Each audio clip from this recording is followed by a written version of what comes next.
Be on slide 827 of the Earth Store Sutra lecture, tấm 827.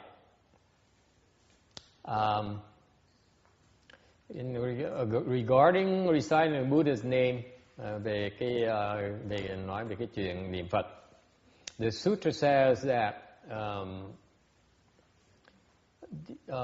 the sutra says that when you recite the Buddha's name, you have a good life because you're not apart from mindfulness of the Buddha.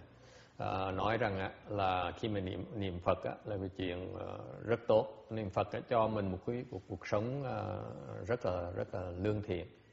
Tại vì niệm Phật là nó bất lìa cái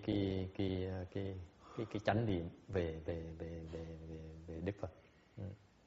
Similarly, for the mindfulness of the Sangha and the Dharma, về cái niệm về những tăng và pháp cũng vậy. Okay. So, in other words, mindfulness of the triple jewel will be a good thing to have. Nói cách khác, niệm, suy nghĩ, nhớ về Tam Bảo là chuyện rất tốt cho một cuộc đời mình nó tốt hơn. 828. At death time, the eighth consciousness lingers after all the other seven consciousness leave. Khi mình chết thì cái A-la-gia thức, cái thức thứ 8 của mình nó là cái thức sau cùng, nó rời mình sau cùng nhất. 7 cái thức trước nó bỏ mình đi rồi, thì cái thức thứ 8 là thức cuối cùng nó còn lại. Okay. So at that time, when the sound passes the ear organ, it's stored in the eighth consciousness. Thành khi mình được niệm Phật, mà lúc đang trong lâm chung đó, mà được nghe cái niệm Phật thì cái âm thanh đó nó qua cái lỗ tai của mình, nó được dồn vào trong cái A-la-gia thức của mình, nạp tại cái thức thứ 8 của mình. And this seed here will never be destroyed. Cái chủng tử này không bao giờ nó bị hư hết. It's like a vajra that enters the belly, will never be digested. Thành ra cũng giống như là mình nuốt cái kim cương vào trong cái bao tử mình. Cái bao tử mình không cách nào mà nó là tiêu hóa cái kim cương. In other words, the Dharma sound when it enters the ear, the good retribution can fill up kalpas, and this Dharma seed is indestructible.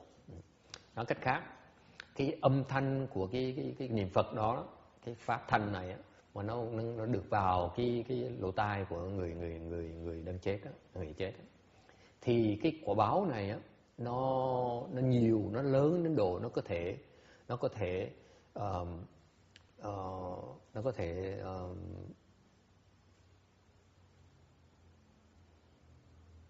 vuông đầy nhiều kiếp, okay? Công báo di kiếp, okay? Và cái chủng tử của cái pháp này, của cái chủng tử của cái niệm Phật này, nó không bao giờ nó bị hoại hết.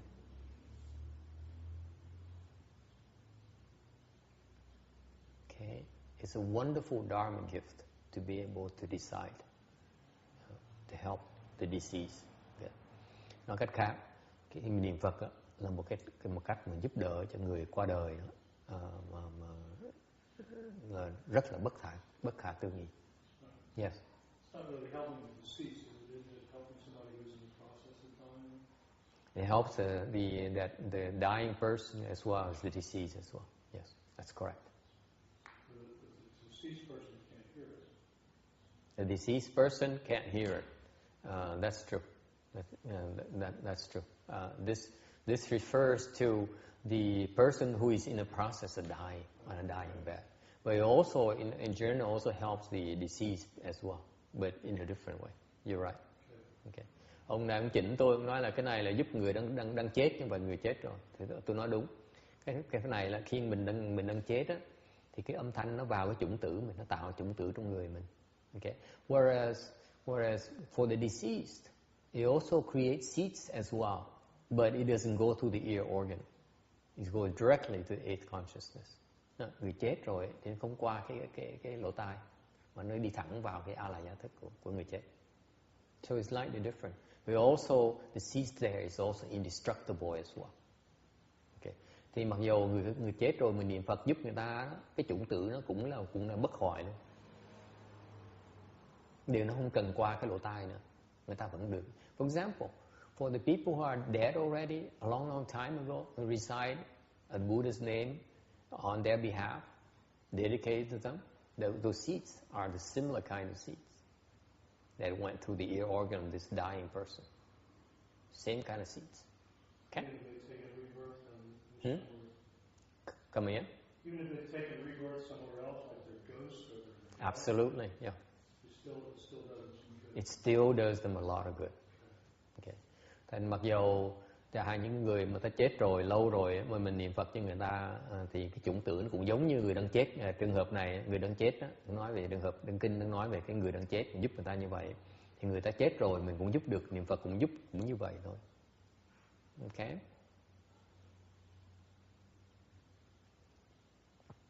Alright, all the seeds are stored in eighth consciousness. Mấy cái chủng tử này nó được ở trong cái a la gia thức của mình, được tụ lại. Những cái phước mình tạo ra, all the blessings you create are stored there. Những cái phước mình tạo ra đó, nó được tích tập ở trong cái a la gia thức của mỗi người. Okay. It's your inheritance. Cái đó là cái gia tài của quý vị đó. That is a real inheritance you take with you everywhere you go, every time you reincarnate. Cái gia tài đó là quý vị có sẵn đó. Okay, chứ không phải gia tài mà it's not the money in the bank account here. Nó không phải cái tiền ở trong công nhà băng mình có bây giờ đó nghe. Cái đó nó có một kiếp thôi. The money you have in your bank account is only this lifetime. Okay, that's why all these seeds here, when they're stored in eighth consciousness, it goes from lifetime to ad infinitum, forever, until it gets used. Những cái chủng tử mà đỡ tích tụ trong ai là gia thức á, nó ở đó hoài cho đến khi mà nó được xài. Ngược lại những cái tiền bạc cái vị mà có của cải cái vị có kiếp này á, chỉ một kiếp thôi, xong rồi hết, đem theo không được. Còn cái chủng tử mà những cái tu hành này mình đem theo mình đời kiếp kiếp. So all these seeds are from cultivation. You carry it with you, lifetime after lifetime. Is it clear? Ai thắc mắc gì không? This is why we level people cultivate. Instead of making a fortune and fame for ourselves, we cultivate, accrue our blessings, so that in the future we'll be richer than you are. Thành về chúng tôi mà người xuất gia tu hành là tại vì chúng tôi tu để trong tương lai chúng tôi sẽ thành giàu hơn quý vị. Okay, bây giờ quý vị giàu hơn tôi, chứ còn kiếp sau chắc chắn tôi giàu hơn quý vị. Most likely next lifetime I'll be richer than you are. I think. I hope. You're right.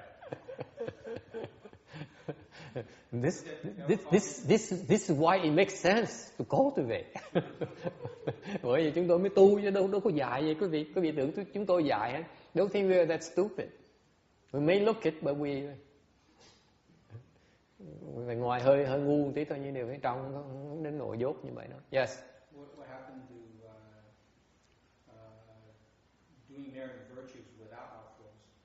What happened to merit and virtues without outflows? Yeah. There's always room for that. Ông hỏi khéo tôi hỏi vậy chứ, làm công đức mà không vô lậu là sao? Tôi nói vẫn có chỗ xài như thường. Nhưng điều mình cứ see. I believe I'm a subscriber to have both kinds. Okay, tôi tin hai loại, vừa lậu, vừa hữu lậu, vừa vô lậu. I believe in with outflows and without outflows. Okay, with outflows is what I can use to get my cheesecake. Cái mà có hữu lậu là mình mua đồ ăn ngon mình ăn cái đã.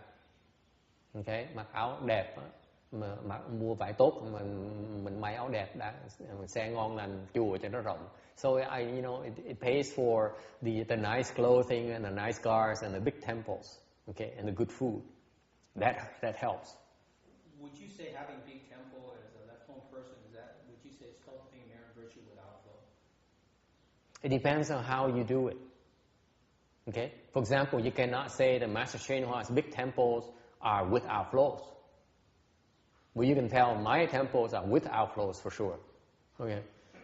Ông Hoài cho rõ, ông Hoài là trường hợp như nếu như mà có cái chùa thiệt lớn, cái đó là cái tu pháp có hữu lậu là vô lậu. Tôi nói là tùy người á, chà những cái chùa Môn Tiến Hóa, chùa rất là lớn đó, chùa đó là chùa vô lậu. Chùa tôi mà dù nó nhỏ như vậy, cái chùa là chùa hữu lậu. Okay. So it depends on who you are. You cannot look at the size. You have to look at the mind. Không thể là nhìn tới cái bề ngoài của cái chùa, phải nhìn tới cái tâm của người trong chùa. Okay.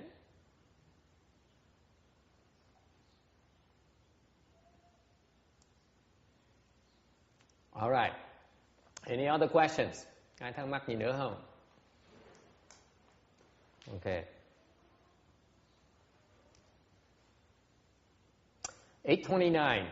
The result of the evil karma created by living beings may be reckoned as certain to make them fall into the evil destinies.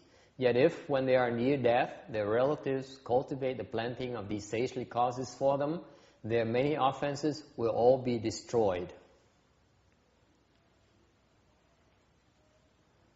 831.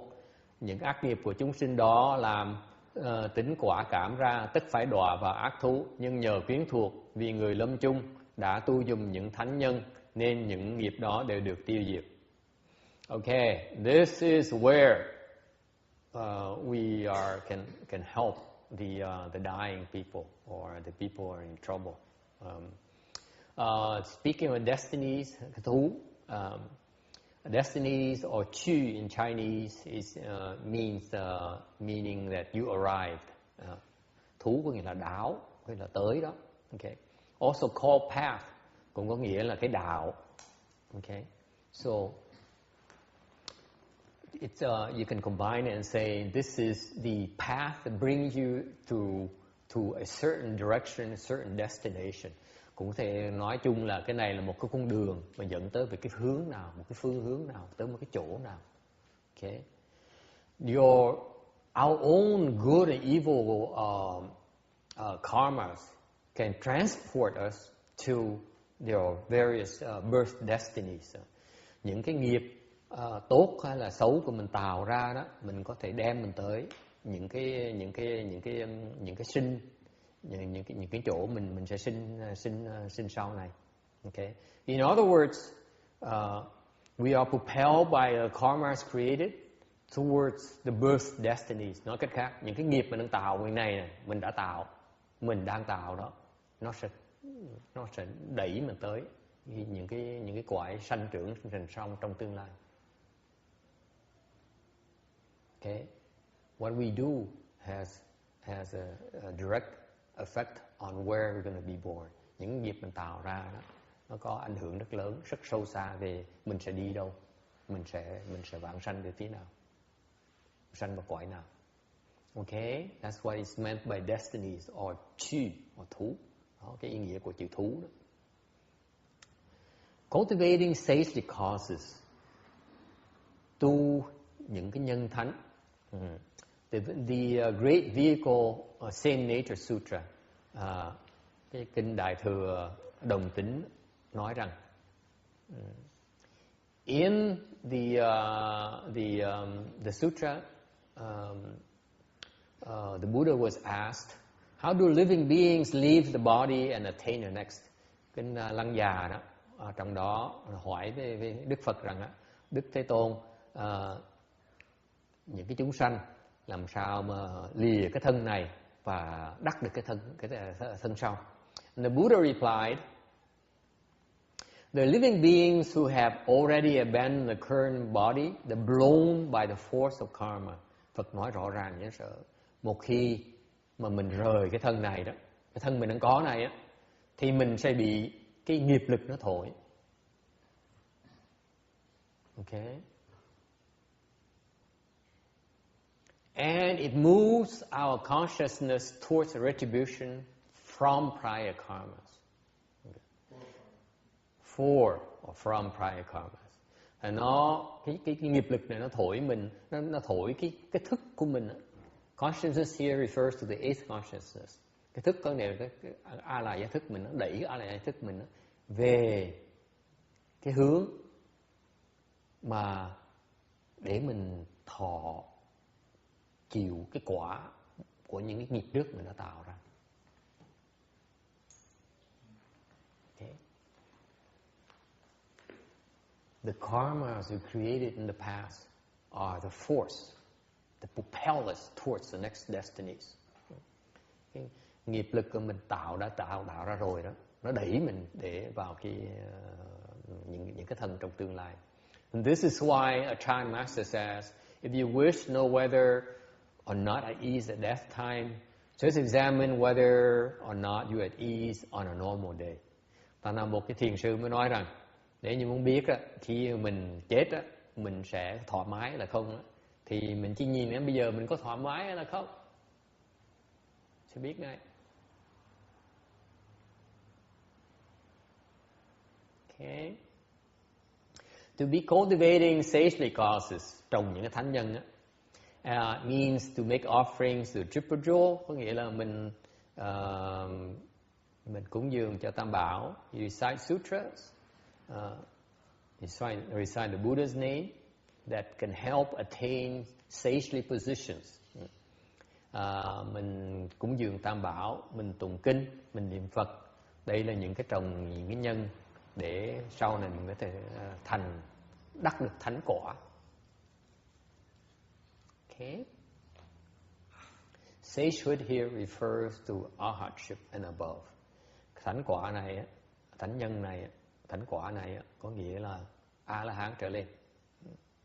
And these merit and virtues without outflows are certain to eradicate offenses. Okay.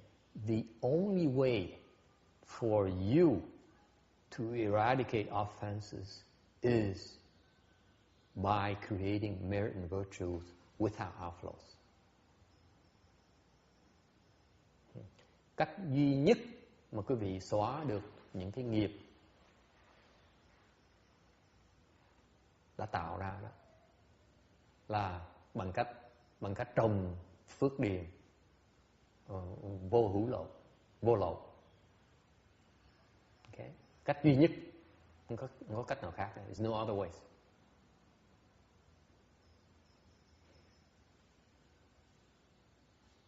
Okay. All right. Any questions? Ai thắc mắc gì không?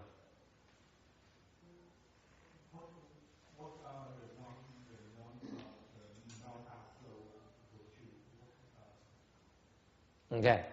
Những cái công đức mà vô lậu là sao? Non-alpha merit and virtues are basically your cultivation of the sagely dharmas. Okay. Những cái công đức mà vô lậu đó là một cách mình tu hành những cái pháp môn thánh thiện. Okay, basically it refers to sagely causes. So that's not all the forms. It's for level people. No, it's for everyone. And you make an offering, a triple jewel. Well, is to plant sagely causes. Không phải chỉ riêng người xuất gia mới người tại gia làm cũng được. Chẳng hạn như cúng dường như Tam Bảo là trồng những cái thánh nhân. For example, you go and bow to the Buddha, chẳng hạn như tới lễ Phật một cái, đó là trồng thánh nhân. Okay. I don't think it's a casual thing because not many people know that they're supposed to bow to the Buddhas. They don't even know the bowing to the Buddhas is that incredible in terms of blessings. It can help eradicate offenses. Đừng có tưởng lạy Phật là chuyện dễ đâu. Đâu phải là phần lớn người ta đâu có biết là cái lạy Phật nó có cái công lực nó bất khả tư nghị như vậy. Nó có thể tạo được công đức lớn không thể tưởng được. Để it's so incredible that to the point that one bow to the Buddha is enough to make you become a Buddha. Mình chỉ lạy Phật một lần thôi, mình đủ công đức để trong tương lai mình sẽ thành Phật. Okay. Not many people know about that. Đâu phải ai cũng biết những cái chuyện đó đâu. Alright. Any other questions? Ai thắc mắc gì nữa không?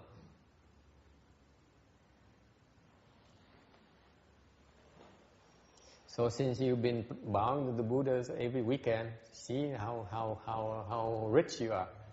Ông này ông tới đây ông mấy năm trời ông lại Phật, cuối tuần tới đây lại Phật, ông giàu dễ sợ không?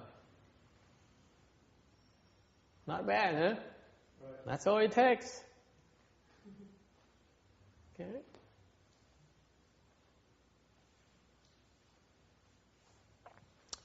$834.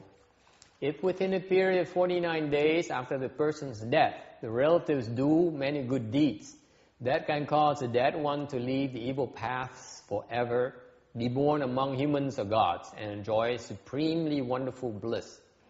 The benefits that accrue to their current relatives are also unlimited. 836. Sau khi người ấy chết rồi, trong 77 ngày, để quyến thuộc lại rộng làm thêm cho họ nhiều thiện, có thể làm cho chúng sinh kia vĩnh thoát ác thú, được sinh nhân thiên, thù thắng diệu lạc. Những kiến thuộc hiện tại cũng được lợi ích vô lượng. Okay. This is also the thing that this is the sutra that explicitly documents the 49-day Dharma. Đây là kinh này rất đặc biệt, kinh này rất quan trọng. Kinh Địa Tạng rất quan trọng. Tại kinh này, kinh mà nó nói rất rõ ràng là trong 49 ngày này rất quan trọng. Okay.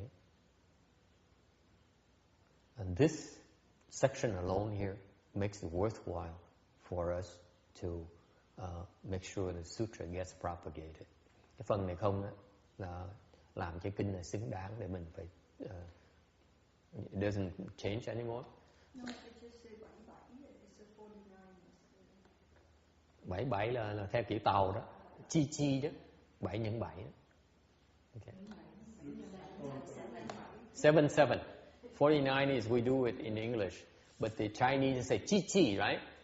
So 7 sevens. 7 times 7. Okay. 77 là 7 lần 7 đó. Hay là 7 lần 7. Theo kiểu tàu đó. Cái tàu tôi nói, Việt Nam mình có nói như vậy không? Có không? Không có hả? Ok, nó tàu thôi. Only the Chinese. I did a translation, direct translation. Chi rư. Nè. Trong 7 ngày. 7 x 7 ngày. Sư cô nói là 7 thất chứ không phải là 77. Thất là 7.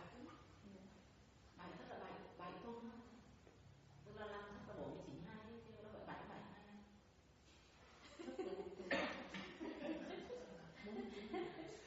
They're picking on my Vietnamese. Okay. Yeah. Yeah, I let me see. Just a minute.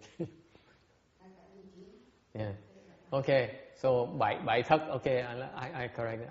I do listen. Yeah. At least I pretend to. Okay. So bảy thất đi cho nó nghe nó xôm hơn. 7 thất.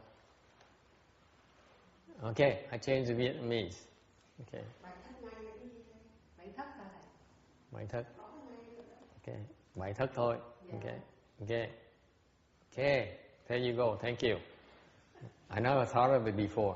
I just listened to Janice's tape on dialogues and constructive dialogue. So I can take constructive criticism much better nowadays.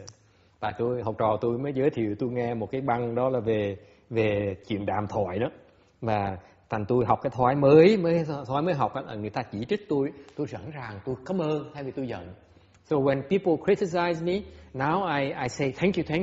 I haven't thought of it before. I'm grateful for your input. Never too late to learn how to communicate. Yes, any other questions? Ai thắc mắc gì nữa không? Okay. So within the 49 days here, the karmic retribution is not yet determined, and therefore, when we create merit and virtues, on the deceased behalf can have a tremendous effect on their rebirth. Okay. In a sense, it can increase their blessings and eradicate their offenses. Trong cái 7 thức này, sau khi mà người ta mới chết, rất là quan trọng. Tại vì trong cái thời gian này, cái thời gian mà gặp Diêm Vương để được phán xét là mình sẽ đi đâu.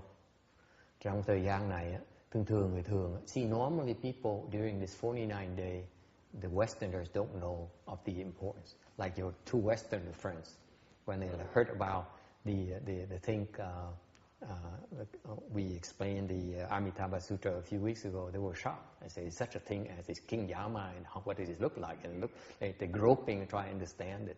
Okay, it's irrelevant. Okay, it's the process. Okay, just like here when we are sued, we taken to court. There's a trial thing that we go through. It doesn't matter who the judge is. They miss the point entirely. It's the process. It should be aware of. Cách đây 2 tuần có mấy người bạn da trắng lần tiên tới nghe người ta theo pháp. Amazing, one of me went through Tibetan training, right? Yeah. And he doesn't know about the 49 day. This is the most important, the most critical time period in a person's life, to me. Yeah. Okay? If I don't care what you do all your life, but is one thing you cannot avoid is 49 days. You have to face it. You have to go to that. Okay? And yet, this is very, very, very, very important concept in Mahayana that to me, even that the Westerners don't seem to have it. So that's why Mahayana, when I explain Mahayana, I want to make sure I explain this to people so that people understand the utmost importance of this time period in any person's life.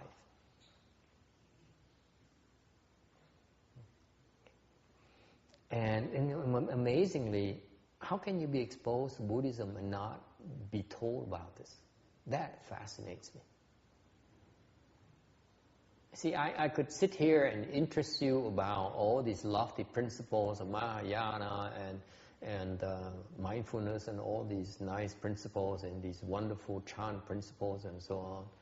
But it's only to please your intellect. Doesn't do you much good. To me, the Dharma lecture has to be something that you can take away from here and use it in your life, improve your life. That to me is what cultivation is about. That's what Mahayana is supposed to do for you. For me to sit here and give you more ideas, more concepts, and more excuses for you to go out there and create more offenses, that's not very useful. Cái là tôi á, là mấy người da trắng, cách đây vài tuần có mấy người da trắng tới thì tôi nghe giảng cái pháp tịnh độ của mình thì tôi bữa tuần nghịch tôi giảng về cái pháp 49 ngày. Lúc mà 49 ngày lúc quan trọng nhất. Họ dậy nảy nó trời sao cái pháp gì kỳ dữ, bây giờ tôi nghe mấy cái pháp này hết á. Mà một người trong người da trắng đó là họ theo bên nhóm Tây Tạng đó, nghiên cứu Phật giáo Tây Tạng. Tôi mới thắc mắc, tôi nói là đối với tôi cái mình giảng pháp á, cái chủ trương tôi giảng pháp là tôi giảng pháp là tôi không thích giảng về mấy cái lý thuyết nhiều, tại cái lý thuyết là mình chỉ nói về cái trí quý vị thôi. Chứ còn tôi muốn giảng những cái gì thực tế thực tiễn mỗi ngày. Tại vì cái pháp tu hành đó, đại thừa là tôi muốn nghe cái tới nghe pháp á, nghe xong rồi nghe để mình biết một cái gì để mình có thể sử dụng trong cuộc đời mình ngay bây giờ này mới đáng là nghe pháp. Còn nghe pháp mà để mà mình hiểu không, để đối với tôi cái pháp nó vẫn chưa đủ.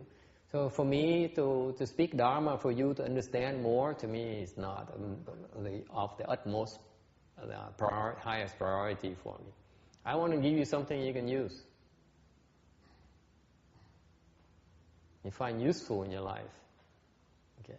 Nghe pháp là nghe để mình biết sống, chứ phải nghe để mà hiểu. Nghe cái hiểu là cái mà nó không quan trọng đối với tôi. Hiểu nó còn xoàn. To be able to understand is not the most important thing about listening to the Dharma lecture. Okay. Thành ra mấy ông đó ông dạy nãy nói cái pháp 49 ngày gì là tôi nói bên cái Phật giáo mình tôi không cần quý vị làm gì cuộc đời này quý vị, chắc chắn quý vị cuối cùng quý vị sẽ gặp cái chắc chắn mà ném được là cái 49 ngày này. Okay. It's not quite true. You can avoid the 49 days because if you're really a saint, really a good person, you don't have to go through all the turmoil of the 49 days. That's a fact. Okay. But for the rest of us who are normal people, this 49 day here is the most important phase in our life. Okay. Thì ra cái 49 ngày ấy, nếu thực sự quý vị có công phu thì không cần qua 49 ngày. Chết một cái là vãng sanh ngay lập tức. Được. Nhưng điều cái đó hiếm lắm. Phần lớn người thường ta phải qua cái giai đoạn này. Okay. Alright. Trong cái thời gian 49 ngày á, cái này rất quan trọng. Thành cái kinh là kinh duy nhất mà một cái kinh mà giảng rõ về cái sự quan trọng của 49 ngày. Và trong cái thời gian này là thời gian mình gặp Diêm Vương để mà được phán xét. Ngài ông Diêm Vương đó quyết định mình sẽ đi đâu, cái nghiệp lực mình sẽ đẩy mình đi thế nào. Trong cái thời gian này á, là cái thời gian mà rất quan trọng để cái người mà còn sống lại phải giúp người chết tạo công đức. Hoặc là nếu quý vị khôn, quý vị sửa soạn trước để lúc mà mình tới thời gian này là quý vị đã yêu cầu Tam Bảo tạo công đức cho quý vị trước rồi, chứ không cần đợi phải con cái là gia đình hay bạn bè mình giúp mình. Tại mình đợi bạn bè con cái mình giúp mình họ làm trật một cái mình ráng mới chịu. Chẳng hạn như bà cụ Đỗ Thị Khang á, con bà là thỉnh trước khi mới xong rồi làm bậy làm bạ cuối cùng thành sâu, ráng mà chịu thôi. It's nothing I can do about it, just the way it is. Rồi sau vì lủng củng một cái nó bây giờ tại vì được trước bây giờ là được sau thôi. Okay. So bởi vậy mình tự lo. This is my attitude is that I take care of myself. I'm not going to depend on you or anyone else. Yeah. You better take care of yourself. Okay. Don't wait for someone else to do it for you. Anyway, thành ra cái thời gian này là cái người bên ngoài mấy cái pháp không phải là Phật giáo, thắng biết cái sự quan trọng của cái này. Thành trong cái thời gian đó người ta không biết là có thể giúp được người ta đi vào cái quả tốt, ảnh hưởng bởi cái việc luân hồi người ta. So this is a critical time period where you can affect somebody's rebirth. Okay. That's only Mahayana. Only in Buddhism you know about that. Okay. Bên Phật giáo mới có chứ giảng rõ mấy cái phần này thôi. Okay. All right. Questions? Thắc mắc gì không? 8:38. Okay. The body is basically major purpose is the foundation or the recipient or is the conditions for us to undergo the sufferings. Phải nhớ rằng cái thân mình là cái căn bản của tất cả cái khổ của cuộc đời mình. Okay. And the source of our difficulties and disasters cũng là cái nguồn của những cái họa và cái hoạn của cuộc đời mình. Okay. The reason for it is because of our attachment to something called the self. Đó là tại vì là mình từ chấp trước vào cái ngã của mình, cái bản ngã của mình. Mới có những cái sự khổ sở, có sự bình hòa, có sự cái tai họa. Okay. Because our attachment to the self, our ego, that creates all these sufferings and difficulties and disasters. And it causes us to undergo birth and death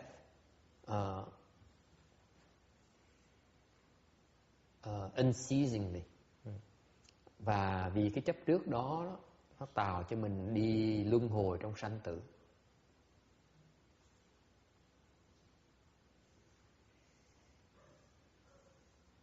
Okay.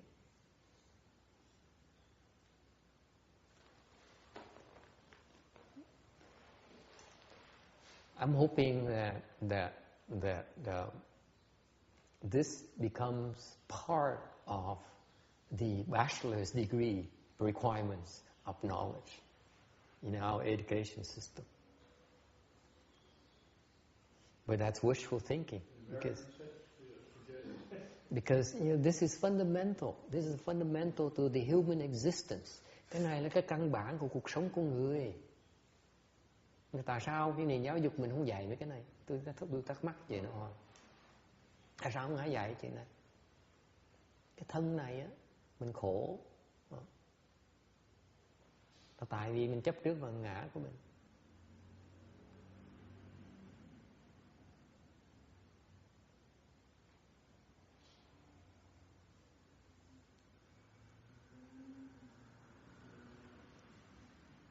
Okay.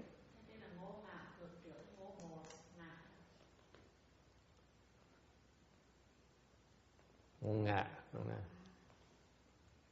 She got me another typo in Vietnamese. Ngô ngạ. Ngô ngạ.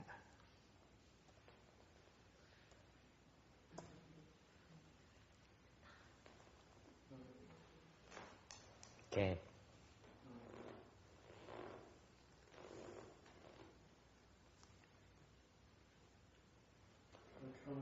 Yes.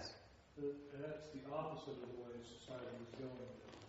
Instead of worrying about what happens to people after they die, in some countries are starting to have legalized euthanasia, and in some American states even have legalized euthanasia. Well, just kill people and get rid of them. Yeah. There's no concern about what happens to people after they die. Let's get them out of here as quick as we can. Yeah, it seems amazing, isn't it?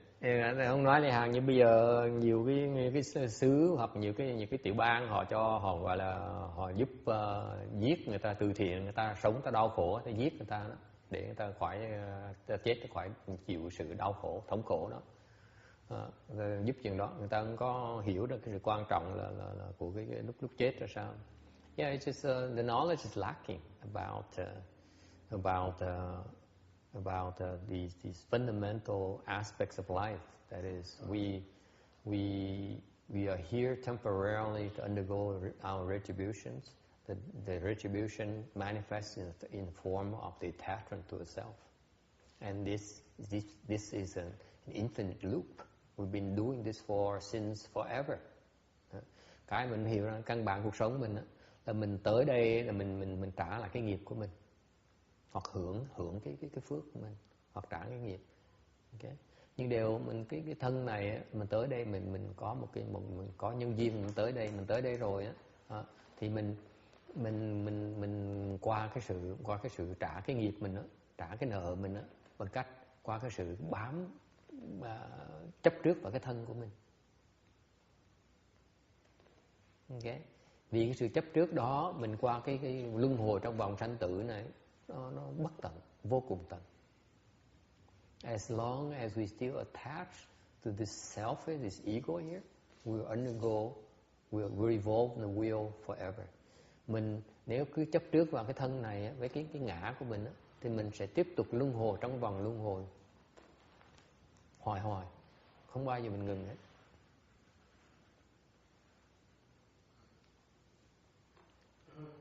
So it seems to be okay now. It's not too bad right now. But suppose you fall into a lower realm. Bây giờ mình sống có vẻ cũng được, không đến nỗi tệ lắm. Về trường hợp mà trong kiếp sau lỡ mình đọa xuống ác thú một cái, that's not fun. That's not a lot of fun. Chuyện trong đọa ác thú không phải là chuyện thích thú đâu nghe. Rất là dễ sợ. Okay. People are way too short-sighted.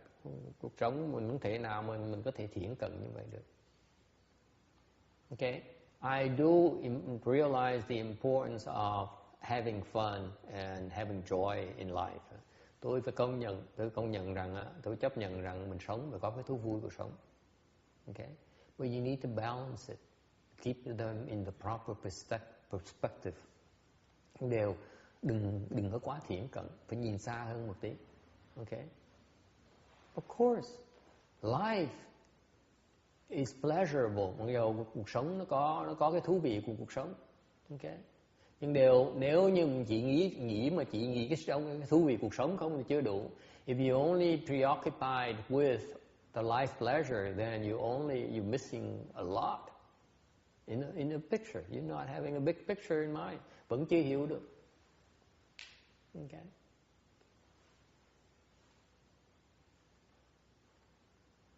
You need to have a balance. Buddhism is not about enduring sufferings. Buddhism, Phật giáo đâu có nghĩa là quý vị phải chịu khổ để mà tu đâu. Buddhism is about, you should not have this misconception. Đừng có nghĩ rằng là Phật giáo là phải tu hành cực khổ nha. Buddhism is about what? Tu là gì? Hả? Thiểu dục tri túc. Lessen your desires and be content. That's Mahayana.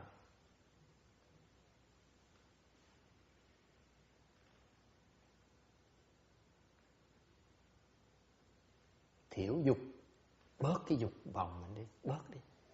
Okay? Meaning that lessen desire means what? Recognize your desires and lessen them. It doesn't say you need to refute your desires and your pleasures of life. No, it says don't enjoy yourself so much. Okay? Feel a little bit guilty. A little bit guilty is good. Nói cái khác, thiểu dục là sao? Nói đừng có đam mê quá thì đam mê vừa đó. Mình công nhận mình đam mê, cuộc sống có đam mê đó, như là bữa nay mình đam mê, ngày mai mình đam mê bớt một tí xíu nữa, được không? Đó là tu đó. That is cultivation.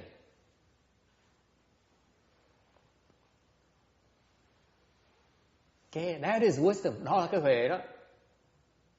There's no wisdom in saying that you're not supposed to have fun. Không có cái huệ nào mà nói mình không được vui, không được vui chơi, không có được sung sướng. There's no wisdom in saying you cannot have fun, you cannot be happy. No such wisdom. It's okay to be happy. It's okay to have a good time. But you know, not so much. Okay? Cái huệ ở chỗ mình công nhận mình nên vui, mình vui chơi, mình nên sung sướng. Nhưng lần sau sung sướng bớt một tí đi. Đừng có đam mê quá. Bớt đam mê một tí. Đó là tu đó quý vị. That's cultivation to me. Cultivation is not about renouncing everything. I'm going to give up my wife, give up my temple, give up my money, give up my cars. Give me a break. That's not reasonable. Đó, chủ trương tôi tu có nghĩa là mình phải bỏ hết tất cả, phải bỏ vợ, bỏ cha, bỏ mẹ, bỏ nhà, bỏ cửa, bỏ xe, bỏ hoa, bỏ đủ thứ hết. Từ từ nhá. You need to give yourself time. Okay? It will happen naturally. Cái chuyện nó xảy ra rất là tự nhiên. You don't have to force it. Không cần phải làm quá cực đoan. Okay?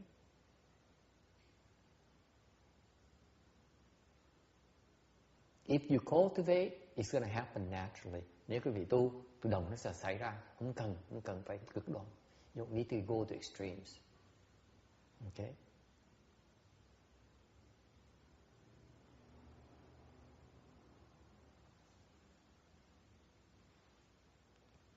So you can't say that, now I found Mahayana, I'm going to spend the rest of my time cultivating Mahayana because that's the most important thing. I'm going to do with the rest of my life. I don't waste my life. Đừng có nghĩ đó bây giờ tôi nghe Phật pháp, tôi hiểu cái lý thuyết rồi, tôi hiểu cái sự quan trọng của tu hành rồi, bây giờ suốt cuộc đời tôi sẽ tu, tôi không làm chuyện gì khác hết. Đâu có được. It's not possible.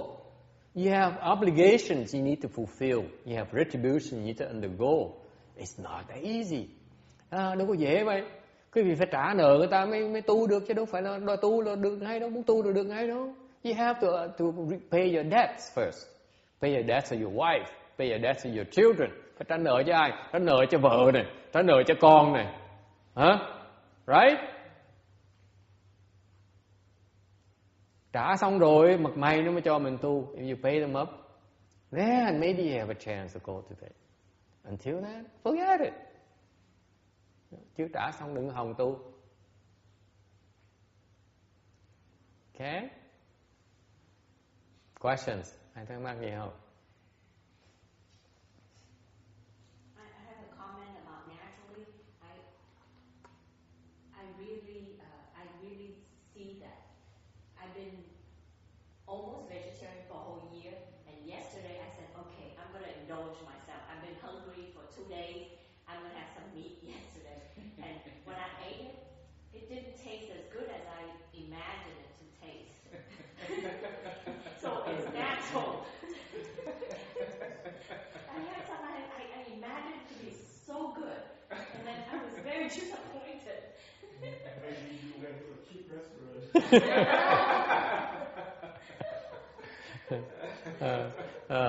Anh đang nói là cô có một cái câu chuyện mà về cái chuyện tu, chuyện tu là tu nó tự nhiên, nó xảy ra, chứ không phải mình thể ép, mình không cần ép mình. Tu là mình, cái tu là cái nó rất tự nhiên. Mình ngày hôm nay mình có vui chơi xong ngày mai mình nhớ, ngày hôm nay vui chơi rồi ngày mai phải nhớ bớt vui chơi tí xíu thôi. Ok, tu là như vậy đó, chứ không phải tu là mình ép mình.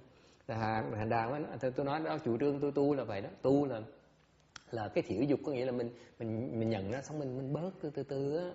Okay, cái gì nó cũng xảy ra một cách từ từ, cách tự nhiên, chứ không phải là chặt cái phục một cái phủ phàng gì không được. Ok, không ai chịu nổi hết á. Okay.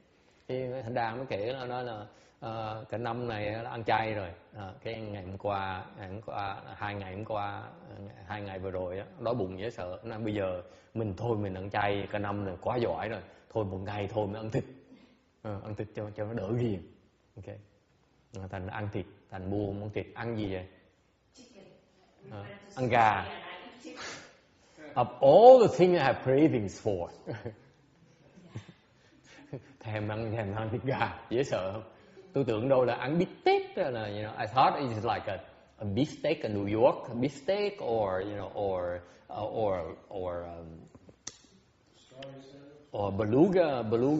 beluga what? Caviar, something like that, and champagne, something. Might as well go all out, okay? Tôi với cô tôi đòi ăn beefsteak hoặc là ăn gì đó, ăn caviar kiểu như vậy. Mình lâu mình phá luôn hết sức. xà láng luôn, sao? Xà láng luôn. Sao gì? She went for chicken. Bà ăn thịt gà. Ăn thịt gà xong ăn xong, ủa sao nó dở vậy, sợ không ngon như mình tưởng. Try caviar next time, lần sau thử caviar thử. No, it's a natural evolution. You want to continue to do it. It's a natural evolution. You don't need to force yourself. Because you choose to do it. Cái tu hành nó đặc biệt chỗ đó đó. This is what's special about cultivation, folks. You choose to do it because you like to do it. Not because you forced to. Cái tu nó thích ở đó. Lúc đầu nó có vẻ hơi miễn cưỡng. Điều càng ngày càng tu, càng ngày nó càng tự nhiên, càng ngày mình càng thích làm, chứ không phải tại mình bị phải làm. Okay? Yes. Don't you think there should be more effort made to get this sutra around?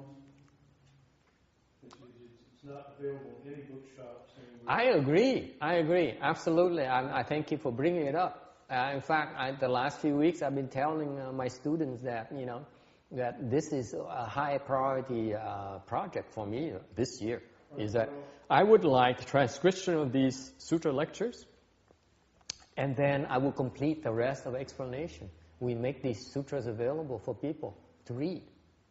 Absolutely. Okay? Because they're useful information. Okay? Our approach about sutra explanation is that we dwell more on the application side than the theory side. And that should be made available out there for people to use. Should be Okay? every so-called esoteric bookshop everywhere in the United States.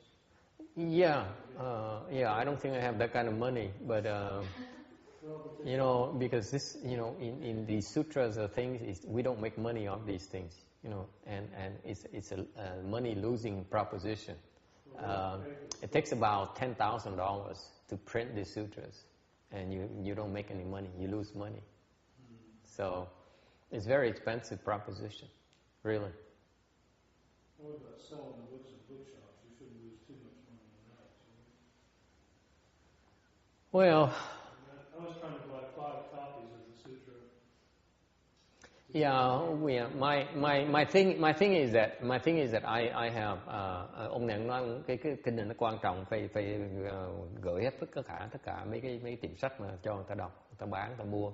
Tôi nói là chuyện in kinh sách này nọ bên Phật giáo mà đại thừa mình á, thường in mấy cái này đó toàn lỗ lã, không có lời gì hết đó. Okay, especially when if you're famous like Master Sri Hoa, dạng như mấy ngài Tiến Hóa ngài in ra thì kinh ngài phổ biến rất là rộng mà tiền ngài có nhiều. So Master Sri Hoa Sutra, because of his reputation, he has a lot of support. But for my sutras, probably the first 10 years, I probably have to spend money on my own pocket to print the sutras, because no one else would. Tại vì trong cái ngược lại kinh mà tôi giảng này á, là tại vì tôi là óc con, thành ra muốn in kinh là phải bỏ tiền để in, chứ đó ai mà bỏ in bây giờ. Thành ra mình phải chịu chuyện mà chấp nhận chuyện đó. So that's what I'm prepared for. I'm gearing myself for. It's one of those things where I need to prepare the text first and then print these things. Because tôi chủ trương tôi là tôi phải soạn in mấy cái này là tại vì mình in thì các sách đại thừa này không bao giờ nó có thêm hết đó. If I don't do it, we don't do it, then we're not adding to the Mahayana literature. Okay, so it would be a shame. So we need to make the efforts and make the investment in doing these things. Okay, and my philosophy is that whatever I print, okay, I will give half of it away. Thành ra cái chủ trương tôi á, khi trong tương lai mà in kinh này á, một nửa tôi cho miễn phí, cho and the other half I would sell it, just recoup the expenses. So còn cái nửa kia sẽ bán lại. So basically I take a small loss because we won't always be able to sell and recoup the costs. But it has to be done so that people can use it and are exposed to things that they may be able to use. Cần làm như vậy. Cái đó cái bố thí, pháp bố thí của mình. When you give, you're supposed to take a loss. So I'm willing to do that. Mình bố thí phải chịu thiệt thòi chứ đâu phải bố thí toàn lời không, đâu gọi là bố thí nữa. Okay. Anyway, I don't know where we are anymore. Any questions? Ai thắc mắc gì không? All right. Moving on. 839. Therefore, before the world-honored one, as well as before the gods, dragons, and the rest of the eightfold division, both human and non-human, I exhort the living beings of Jambudvipa to be careful and avoid harming, killing, and creating evil conditions, or worshipping or making sacrifices to ghosts, spirits, or seeking anything from Wang Liang on the day of death. Why? Sacrificing being is not in the least helpful to the dead, but binds up the conditions of offense so that they grow ever more deep and heavy. Vì vậy, ngày nay trước Đức Phật Thế Tôn và Thiên Long Bát Bộ, nhân phi nhân đẳng, con khuyên người diêm phù trong ngày lâm chung phải thận trọng, đừng sát hại và tạo ác duyên, bái tế quỷ thần, cầu chư võng lượng. Tại vì sao? Sự sát hại cho đến tế bái ấy không có một mảy may năng lực ích lợi cho người chết, ngược lại chỉ kết duyên nghiệp chuyển tăng sâu nặng. Okay. This is a superstition from, especially in the Asians. Bên kia người Á Châu mình có cái sự mê tín dị đoan này. Họ tin rằng họ nghĩ rằng là cúng tế cho tụi quỷ thần là có lợi ích cho người chết. They seem to believe that to make sacrifices to ghosts and spirits are helpful, to be helpful to the deceased. Actually, they are absolutely of no use. These ghosts and spirits have no power to help the deceased. Cái tụi quỷ thần nó không có cái sức để mà giúp người chết, vô sức. Okay. There's a custom prevalent in China of sacrificing the ghosts and spirits, especially to a class of ghosts called Quảng Liang. Bên người Trung Hoa, không biết người Việt Nam có không? Là có cái phong tục là chuyên môn cúng tế cho tụi quỷ thần, nhất là cái tụi võng lượng, tụi quỷ võng lượng. Cái Việt Nam có không? Có cúng tế cho quỷ thần không? Vietnamese. Bà nào?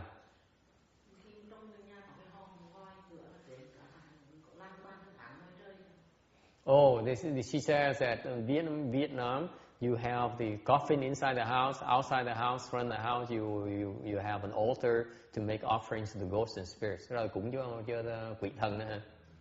Oh, so it's a common thing in Vietnam as well. Probably pick it up from the Chinese. Cái đó chắc bắt chước tụi Tàu nữa. Tàu, người Tàu có nhỉ?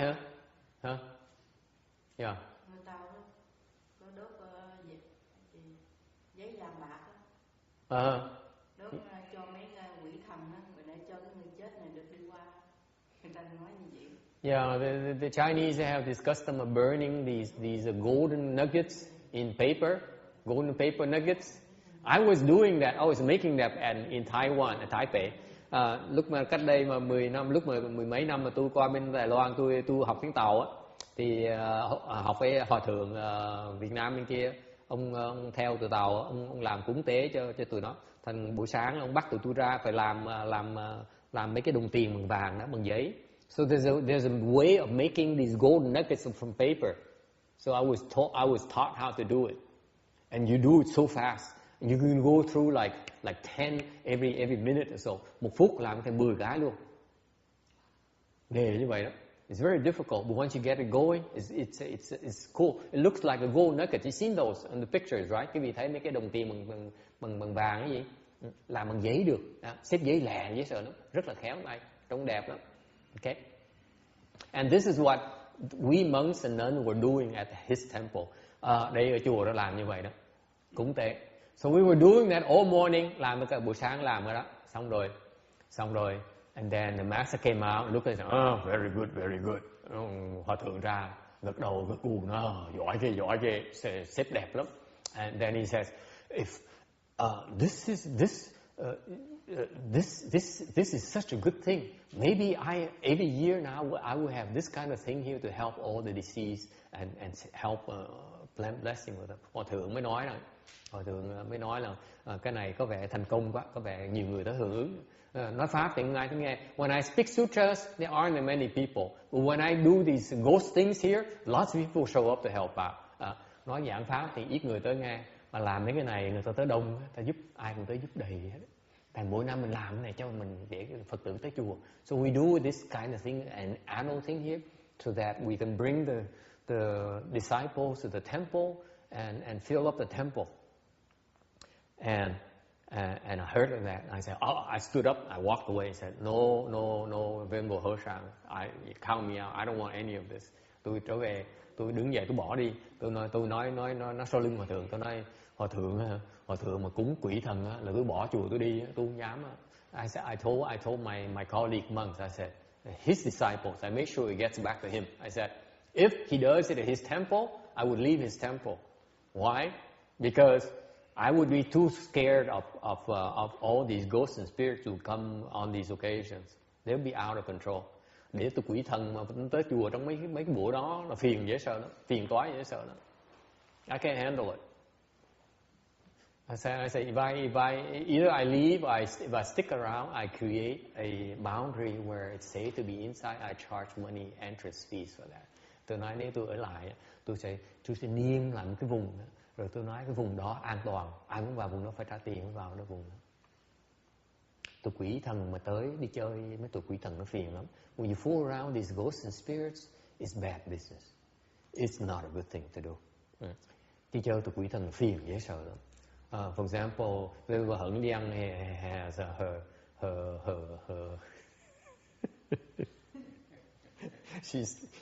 she's nodding off. That's why I'm making fun of her. Chị cô đang ngủ gật nên đó. Tôi đơn giản chuyện quỷ thần cô ngủ gật. Tôi chọc cô sư cô. I tell go again. Yeah, she was listening.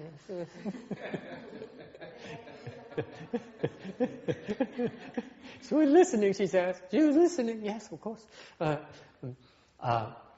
She has her good friend whose followers are some sort of externalist path who do the stupid things I told you about. They're possessed by ghosts and stuff like that. Oh yeah, all the time. I don't care.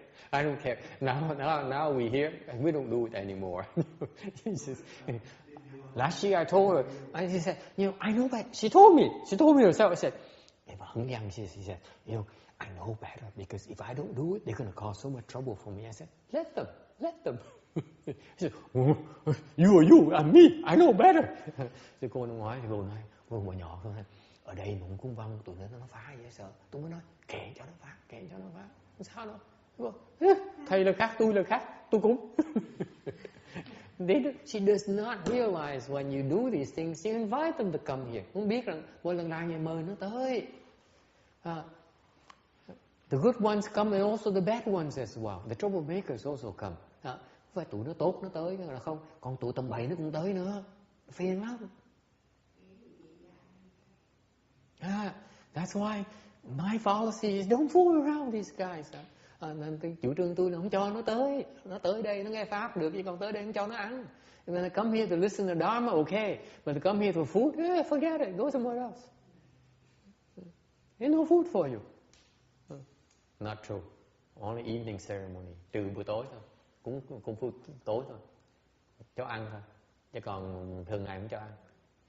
Lunch and dinner maybe, but not all the time. So, okay. If they want to cause trouble, let them. It's okay. They're going to cause trouble anyway. Cái tụi nó phá rồi, nó sẽ phá. Mình muốn gì nó cũng phá thôi. Tốt không tốt nó cũng phá thôi. Còn tụi nó đàng hoàng, không cho nó cũng không phá nữa. See? Đừng có sợ, nothing to worry about. I hope. Anyway, so I made sure the word got back to the Hershan in Taiwan. I said, if you do this, you're exposing yourself to big trouble, and you're forcing me to try to make money off this. I won't feel good doing it off your temple. Tôi nhắc thôi, có khéo hòa thượng làm như vậy, bắt tôi phải trổ tài ra để mà làm tiền hòa thượng, làm như mất bằng tiếng không tốt. And you know what? He very quickly abandoned his plans. Biết sao? Hòa thượng bỏ ngay lập tức, hòa thượng không tổ chức nữa. He knows better. Ông biết mà. Mình nhắc ông biết, ông nhớ là ngay. Không có gì lạ, ông biết chuyện đó mà. Làm cái bày mấy cái trò quỷ thần nó tới phá thiệt á. Mấy tụi quỷ nó tới nó phá thiệt chứ không chơi đâu á. Nó vào, không phải nó phá mình không, nó nhập mình, nó tùm lum tà la hết á. Nó làm bậy làm bạ.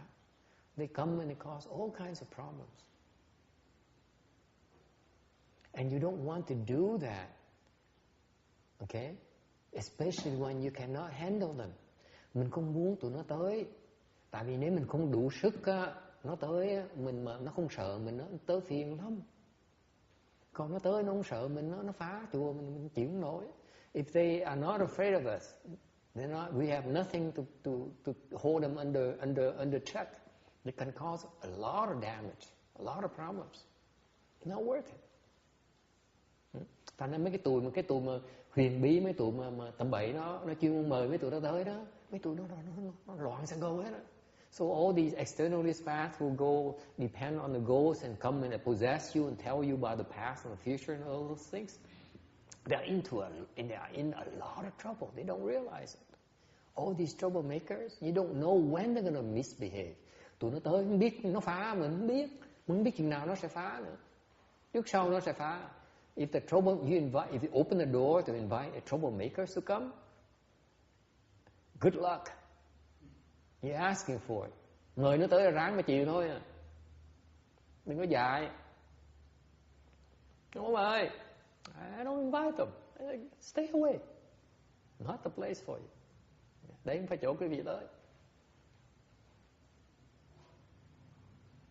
Okay. Anyway, so all these externalists, and they invite these ghosts and they make sacrifices to these ghosts and spirits, and these ghosts and spirits, of course, need to show off to encourage them to keep on making sacrifices. Cái tụi này, cái tụi quỷ thần này nó tới, nó sẽ trổ tài để khuyến khích mình tiếp tục cúng tế cho tụi nó. Okay, thành càng ngày mình càng kẹt thêm. You sink only deeper. That's all you do. Okay, and not only in the city, where everywhere you go, especially in the wild mountains or in the deserted areas or deserts or even the rivers and so on, all sorts of bizarre and strange ghosts and spirits. Okay. Cái tụi quỷ với cái thần với tinh này, tụi nó đầy hết, chỗ nào nó không có đầy hết. Đừng chấp tụi nó. Don't fool around with them.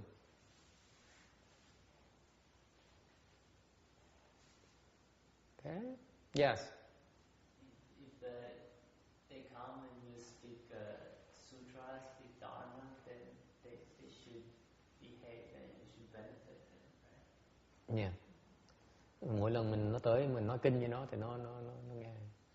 Only if you are able to hold them in check. Mình nói kinh nó nghe lời cho nó. Chỉ khi nào mình có sức mà làm cho nó nể mình thôi. If you don't have, you are not capable of holding them in check, keeping them under control, they come and they cause problems for you as well. Tại mình nó tới đó mà mình không giữ tụi nó nổi á, nó phá mình. What happened is that I brings to mind an anecdote that really happened in Long Beach Monastery. Chuyện có thật xảy ra ở chùa Long Beach. Back then in Long Beach when I was a Sami, hồi đó tôi ở làng Sa Di ở chùa Long Beach. Hững trạng, thầy hiệu trường bắt đầu. At first, he started explaining the Avatamsaka Sutra at the other Long Beach Monastery, the blessings and what is it called, Fulosho. Okay. Lần trước thầy hiệu trường thầy giảng kinh Hoa Nghiêm ở đằng Phước Lộc Thọ, không phải ở chùa Long Beach. So he was teaching at Fulosho for a while upon the Bhikshuni's invitation. Okay, and not many people showed up. Ít người tới lắm. Không ai đã nghe hết. Cả năm he was explaining a sutra for a year. Not many people showed up. Maybe like right now. Chắc tới người thường ít hơn.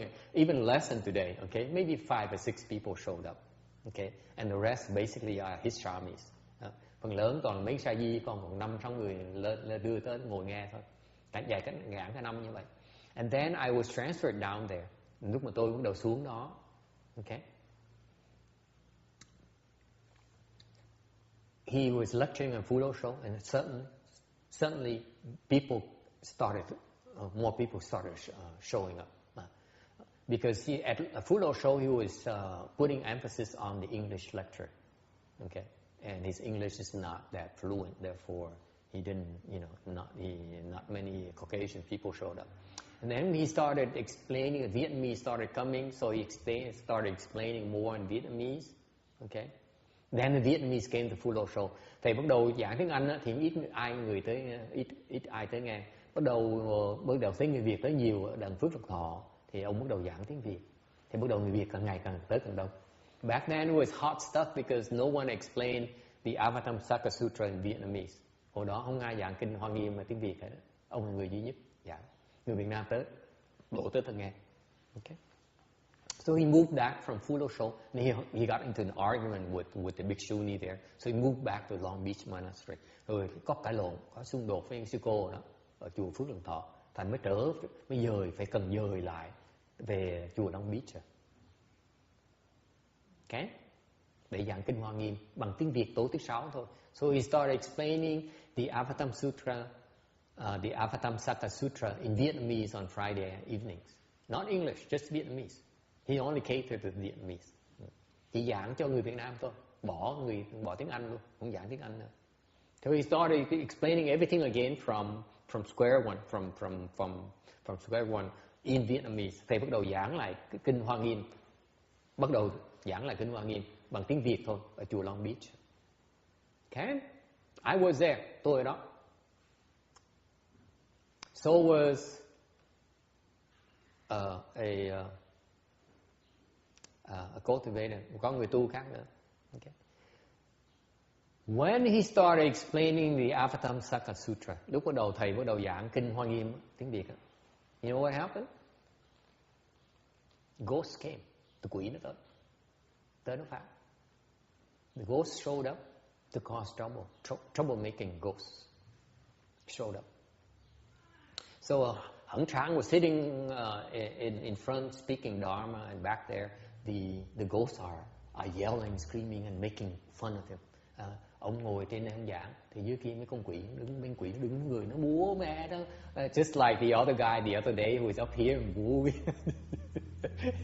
right in front of my face. See what happened to Hằng Trang too. But the difference is they were doing in the back. Okay, mấy con quỷ đứng sau nó múa, nó la, nó hét, nó hò hét ở phía sau. Ông tiếng này nó tái mặt. Hằng Trang his face was becoming white. He couldn't take it. He says, "Who are you to explain the Avatamsaka Sutra? To me? To me? Are you kidding me?" So it's like man, he said, "Who are you? You see, I show you how I do my thing. Okay, you're nothing to me. Okay, so you're right. I'm nothing to you. Okay, but this is what happens when I explain sutras." Giảng kinh là vậy đó quý vị. Tôi quỷ nó tới nó phá, tư cách gì mà giảng kinh với tôi nghe. Ông ai mà giảng kinh với tôi? Hả? Tư cách gì mà giảng? Giống như ai mà dám nói tôi biết là phải làm gì, không nên làm gì, hả? Sức đâu mà nói. Nó nhìn mặt nó đi chỗ khác chơi, chạy không được. So that's what happened. So the ghost, some troublemaking ghost was back there, and walking back and forth and making us, that's so stupid. Can you imagine? And you know what? That cultivator caught us in prison. Búng cổ, nhốt trong đầu, nhốt trong người luôn. Put him in his own head? Yes. I'll imprison you. Come here.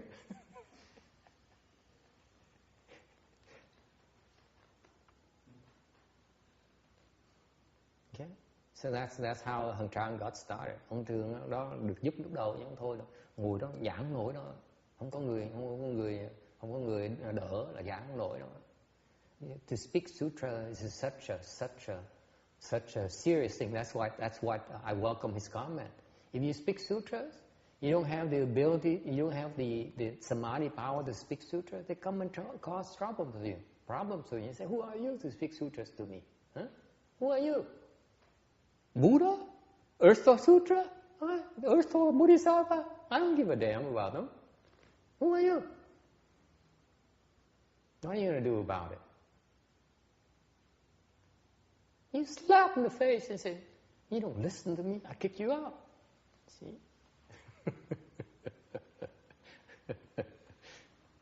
See, what Hang Trang didn't realize that for him to be able to speak sutras, he gets so much support from the people around him. Either you do it yourself or someone has to support you for you to speak sutras, Danny. Not everyone can speak sutras. Okay? Không phải giảng kinh là chuyện thông thường đâu nha. Giảng kinh không phải là dễ đâu. Giảng kinh mà không có sức á. Okay? Rồi nó tới nó phá cho mình xanh mặt luôn. Nó nói nhao. Okay? For example, they go next door and they call that guy, those our neighbors, say, crank up the music a little bit, turn a bit louder. Đó, hạng quan người láng giềng của nó, nè, bữa nay bên kia nó giảng kinh đó, bằng nhạc to lên tí được không? Bên này sao mà giảng kinh được? How can you speak sutras here when next door they crank up their stereo?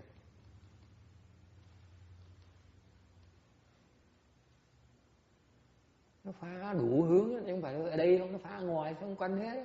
So that's why not only here in the temple, outside of the temple boundaries, they can stand outside and cause problems as well. You got that, Danny? So it's not for everyone. Yeah. Is it if you are speaking sutra, aren't you supposed to be Dharma protectors come and Bodhisattvas come and protecting the... Protecting whom? The area so sutra can be spoken to whatever or whoever is listening. Not always. Not always. Not always. You need to respect the boundaries. Đừng có nghĩ là mình giảng kinh là phải có người yểm trợ, mình không có đâu. Yểm trợ ai? Okay? They are responsible for protecting these words. Những cái hộ pháp đó, họ phải tới bảo vệ cái chữ này nè. Đây là chữ họ, phải tới văn về chữ này nè. They don't need to be outside. Đâu cần phải ở sau này đâu, đâu cần ở trước đâu. Họ chỉ cần bảo vệ cái khúc này thôi này. So all they need to protect is this part, not this. Not this. Just the sutra part. Text itself they will protect. Not before, not after, not anywhere else. Okay? Is that what you're referring to? Protection for sutras? That's it. That's all you get.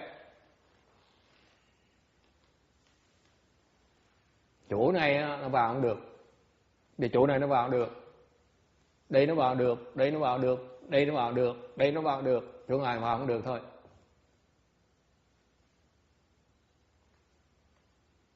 Đừng ngồi đó mà tưởng tượng là mình giảng kinh là ngon lành nghe chưa? Don't think you can sit there and false thinking you're so hot explaining sutras. Who's going to protect you? Ai giúp quý vị để mà quý vị giảng kinh?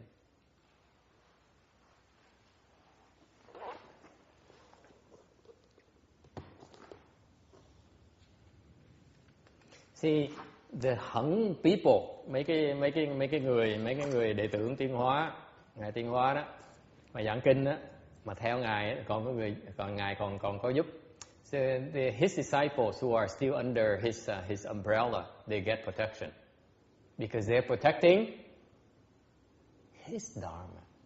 Tại họ phải bảo vệ cho cái pháp của ngài Tiên Hóa. Okay? Chứ một khi mà họ tự giảng cái pháp của họ, chưa chắc được bảo vệ đâu. If they decide to explain sutras on their own, it's not the same protection. Is it clear, Danny? They're protecting Master Hsuan Hua's dharma, not my dharma or your dharma. Họ tới bảo vệ cho cái pháp của ngài Tiên Hóa, chứ phải bảo vệ cái pháp với sư cô Hằng Lượng đó, nó khác nhau nhiều. Hay là pháp của tôi đó, nó khác.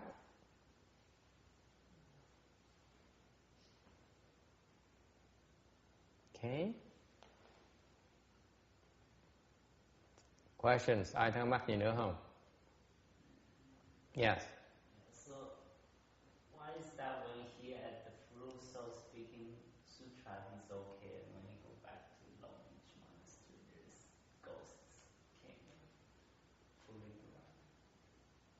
I don't know. I don't know.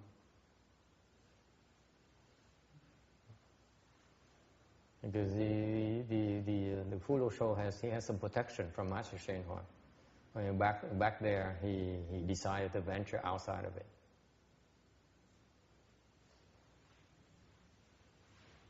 That's what he's doing right now. He's venturing outside of it. So that's why he's not getting a lot of protection. He needs to get protection somewhere else, not from Master Shen Hua anymore.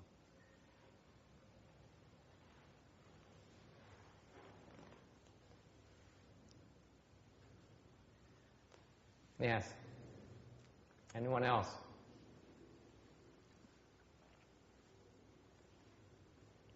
All right. Yes. When people sacrifice animals to ghosts, what do the ghosts get out of that? You take the energy from the sacrifice. What good does it do to the ghosts? Beats me because I really have no clues. Really. It's such a weird thing to do.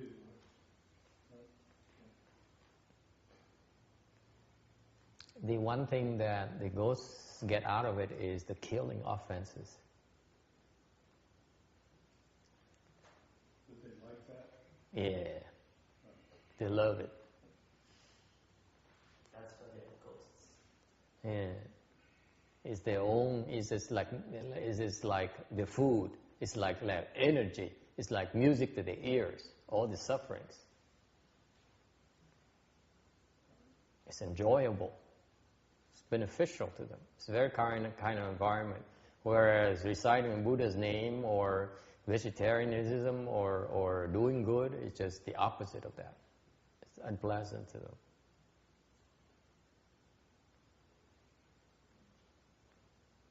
Tại sao mà cúng tế mà giết mấy cái súc sanh, súc vật để mà cúng mấy quỷ thần quỷ thần nó thích, tôi không biết nữa.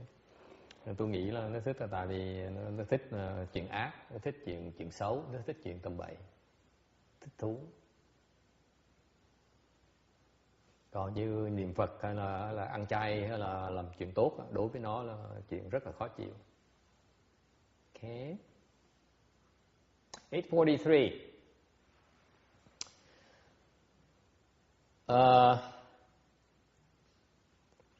The ghosts and spirits, they do know people's lifespan. They know the people's offenses and their blessings. When those blessings will arrive or they're on the way, that they know. Phải nhớ rõ như vậy, tụi quỷ cái thần nó biết rằng là cái thọ mạng mình sống bao lâu, nó biết cái nghiệp mình, nó biết cái phước của mình. Chừng nào phước sẽ chín, chừng nào phước đang chín là chừng nào nó sẽ chín. Okay. However, they cannot revive people. Nhưng tụi nó không có thể làm mình sống lại. They cannot render you rich, honored, destitute or lowly. Không có thể ban phước cho mình, làm cho mình giàu hoặc là nghèo. Okay. And they want people to commit evil and kill by confusion, through confusion.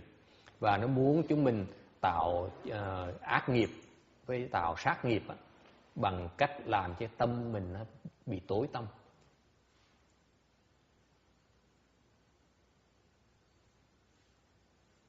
That's how they operate. Đây là cách tụi nó hoạt động đó.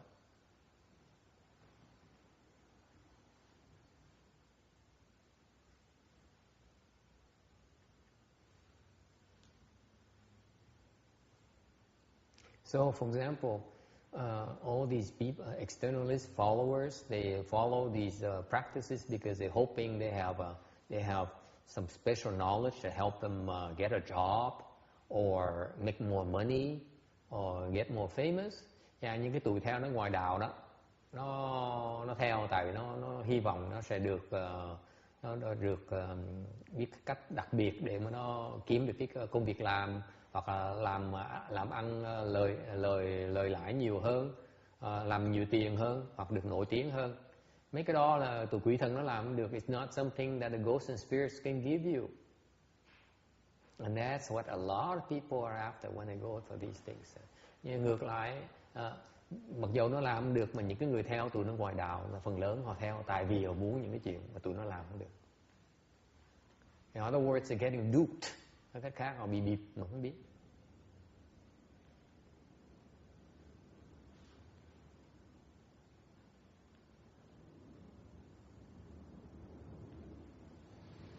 (844) The reincarnation, we revolve in the wheel constantly. Mình luân hồi trong cái lục đạo này đều. The Shrangama Sutra explains how we evolve from one animal realm to the people realm. Kinh Lăng Nghiêm nói cho mình biết làm sao mà mình luân hồi từ trong cái cõi súc sinh vào cõi người.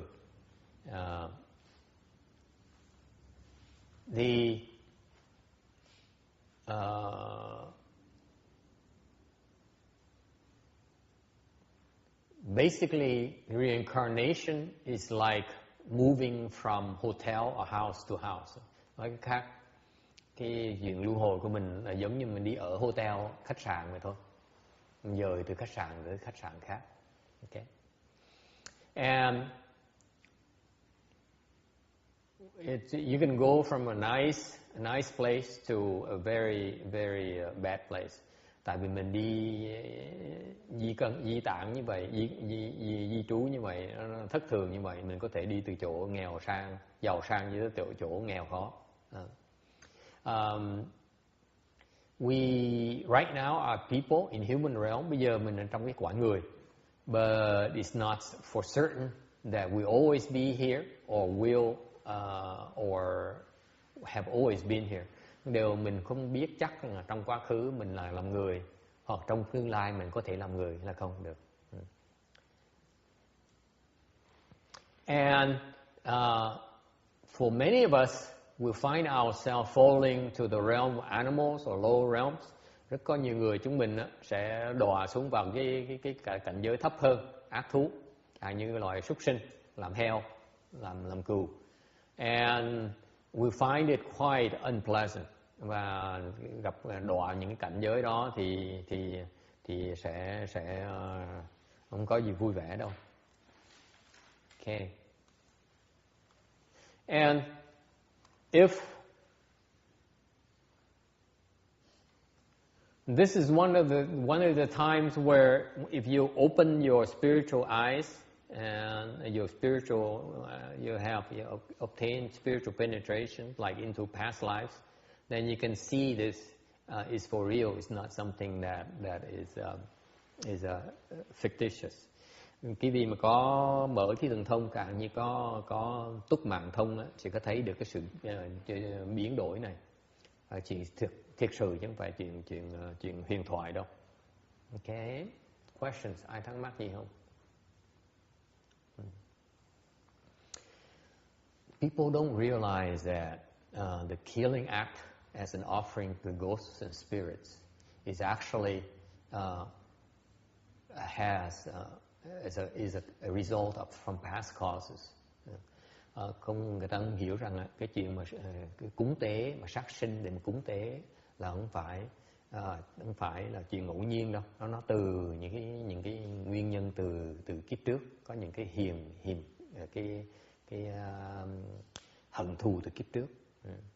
And people don't realize that this is why the Buddhists know better. Cái này cái phần mà người Phật tử bên Phật giáo biết rõ hơn. Once you start the killing cycle, you have to repay it in kind. You have to be killed. Okay. Bên Phật giáo mình hiểu rằng một khi mình bắt đầu cái nghiệp sát sanh thì trong tương lai mình phải bị giết để mà trả lại cái nghiệp đó.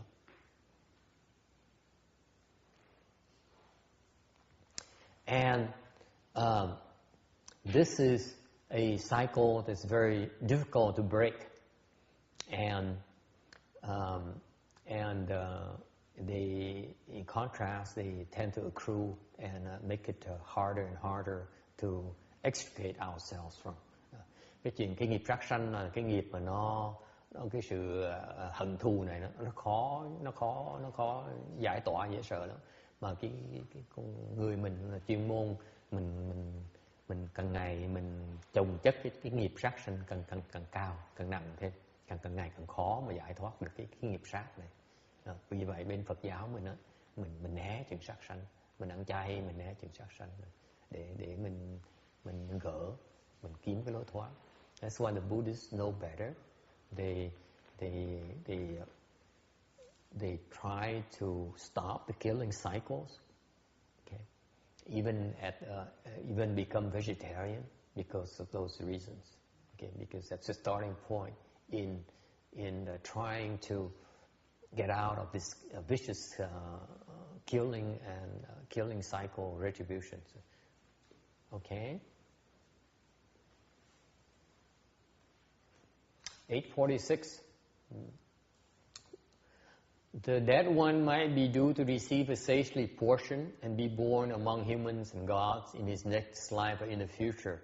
But because of evil causes committed by his family in his name, he is further burdened by having to argue and plead his own case, so his rebirth in a good place is delayed. How much the more is this the case for a person on the verge of death, who has not even planted a few good roots in his life? Everyone must undergo the evil paths in accordance with his own deeds. It is even more unbearable when relatives add to those deeds. Giả sử người chết đời sau hoặc trong tương lai có được thánh phần để sinh trong nhân thiên, nhưng trong lúc lâm chung bị quyến thuộc tạo những ác nhân trên, nên làm cho những người lâm chung phải đối chất về tai vị như vậy mà trì hoãn việc sinh vào thiện xứ. Huống chi người lâm chung ấy lúc sống đã không trồng một tí thiện căn cứ bổn nghiệp mà từ thọ ác thú lại chịu quyến thuộc bồi thêm nghiệp.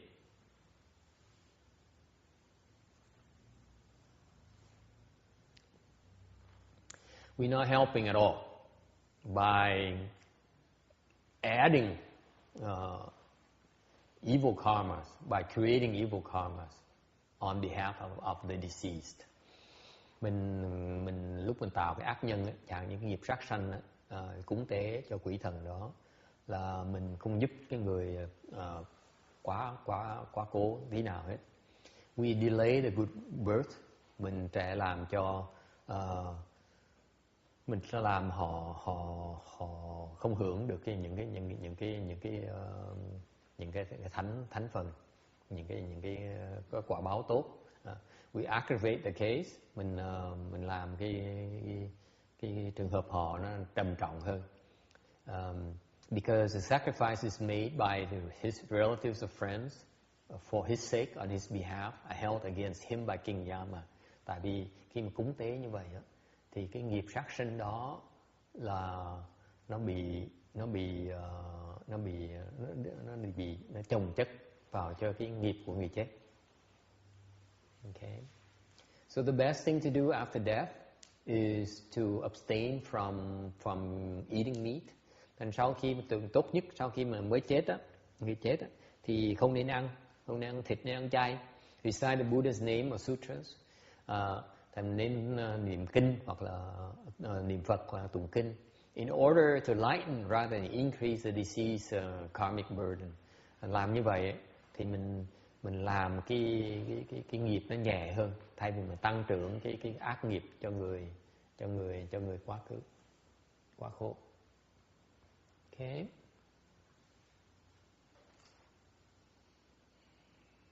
$8.50. It is as if a man had been traveling from a distant place with a 100-pound load and had been cut off from his provisions for 3 days. If he were suddenly to encounter a neighbor who gave him a few more things to carry, his load would become heavier and more distressing. Giống như có kẻ từ xa đến hết lương đã 3 ngày, đồ vật gánh vác nặng quá 100 cân, bỗng gặp người láng giềng chất thêm một ít vật nên đồ gánh càng nặng và càng khốn thêm. The Buddha now uses an analogy to make his point. A man here designate living beings in our continent. Mọi người là ví dụ cho một cái chúng sanh trong cái cõi Nam Châu này. Traveling from a distant place. đi từ cõi xa đến, là tượng trưng cho you mean symbolize abandoning the ancestral home and enter the flow of birth and death. Từ cõi xa tới có nghĩa là mình rời bỏ cái nhà tổ tiên của mình, là mình vào cái dòng sanh tử. Provision without a provision for 3 days, hết độ lương cả 3 ngày rồi. Symbolize the 3 non-outflow studies, là có nghĩa là mình không tượng trưng cho cái 3 cái vô lậu, cái học vô lậu, có nghĩa là mình không có tu hành nữa. You no longer cultivate here. 100 pound load, một cái gánh nặng 100 cân, represent sinking in the sea of birth and death. Cái gánh nặng 100 cân này tượng trưng cho đang bị lầy, bị sa vào cái cõi cái dòng cái biển sanh tử. And the neighbor who gives him a few more things to carry is the analogy for making sacrifice to ghosts and spirits. Người láng giềng mà cho mình thêm một ít đồ để mà gánh thêm á, là tượng trưng cho cái sự cúng tế cho quỷ thần.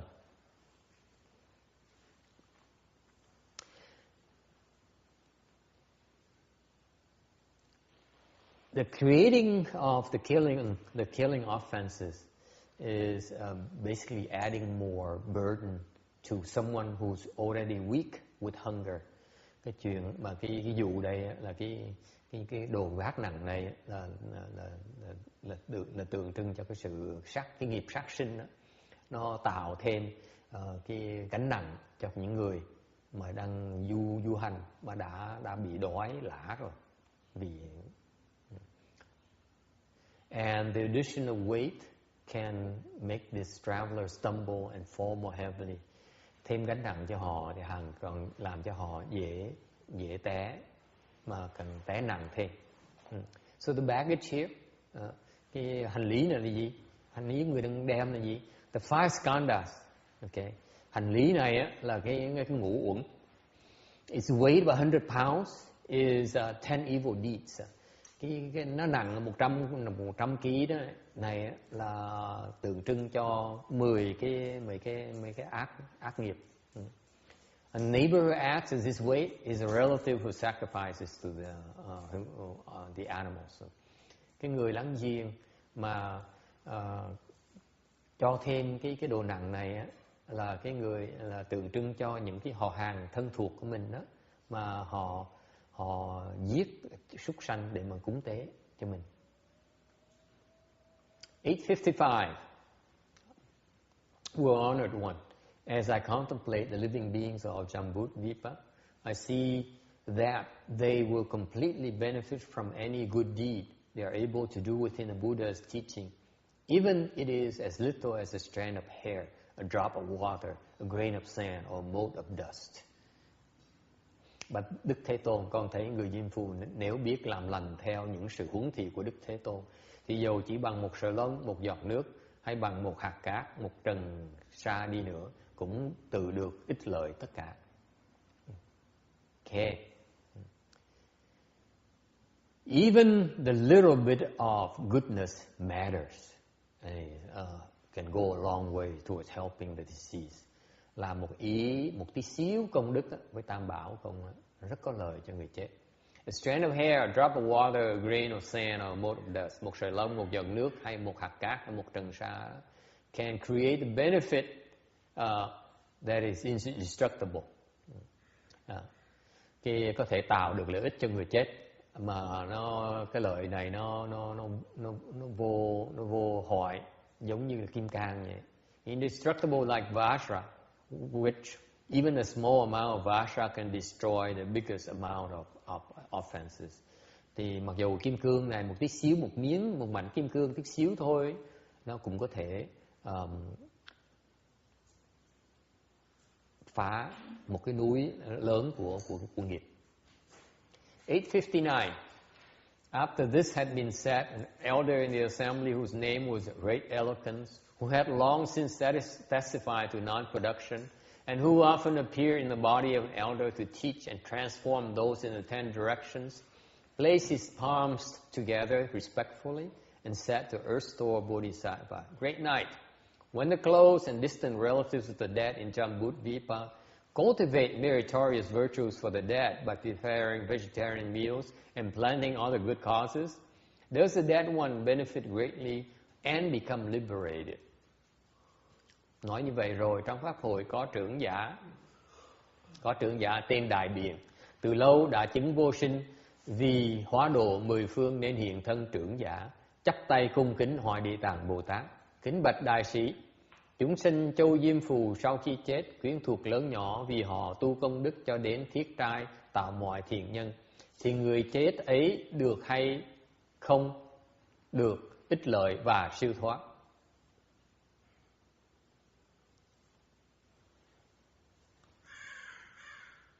I found another typo, so allow me to correct it before I forget. Thank you. Thấy một cái chỗ trưởng giả nhưng phải trường giả, sửa lại. Elder called great eloquence, trưởng giả tên là Đại Biện. He's endowed with the four unobstructed eloquences. Đại Biện này, trưởng giả này là có bốn cái loại vô ngại biện tài. The unobstructed eloquence of meanings, cái loại vô ngại nghĩa biện tài.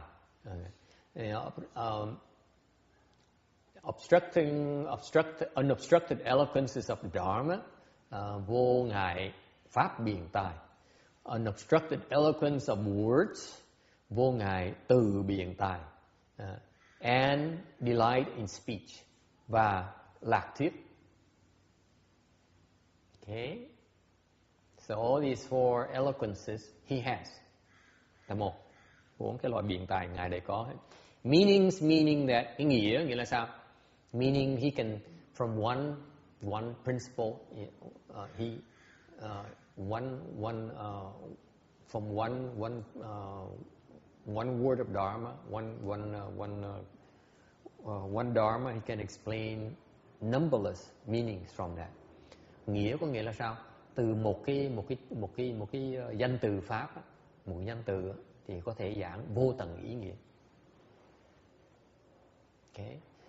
Of Dharma, one Dharma he can explain numberless Dharmas.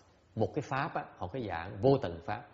Of words, từ, meaning that he's very good at explaining things with words.